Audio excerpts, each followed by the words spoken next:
One of the beautiful stories that I mention over and over again, there was a person in the past, his name was Hatim al-Asam, and he came to his family wanting to go to Hajj.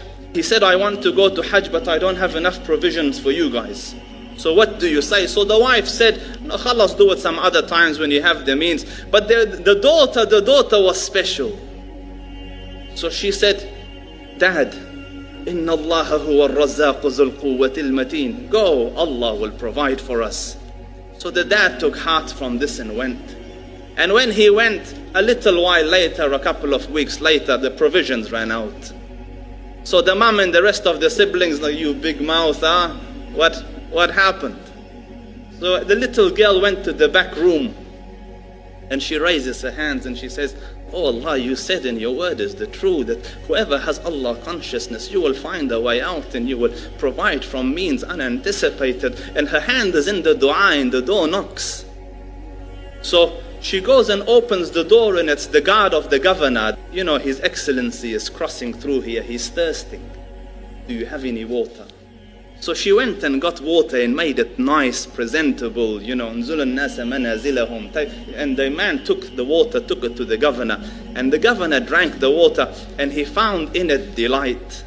Oh, Allah Rabbul Izzah put delight in it for him. So he drank and it made him think, where did this water come from? Who did you get this from? So they said, from the house of Hatim. So the famous Hatim, yes, we must go say salam. They said, no, Your Excellency, he's in Hajj. So he said, then it is our duty to look after his family. So he reached into his, in the olden days they had those little sacks of the coins. So he reached into this and he chucked it into the house of Hatim, the gold coins. But Allah Rabbul Izzah wished to increase. So the man looked at his entourage and said, whoever loves me, do as I have done.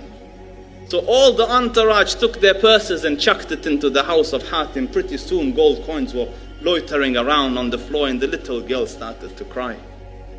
So the mom said, woe be unto you, we were poor and dying, you are happy, now money has come, you're crying. So she said, Allah, for an instant a human looked at us with mercy and look at what had happened. Imagine if the Dhul Arsh al-Majid and Fa'alul lima yurid were to look at us with an eye of mercy, what would happen?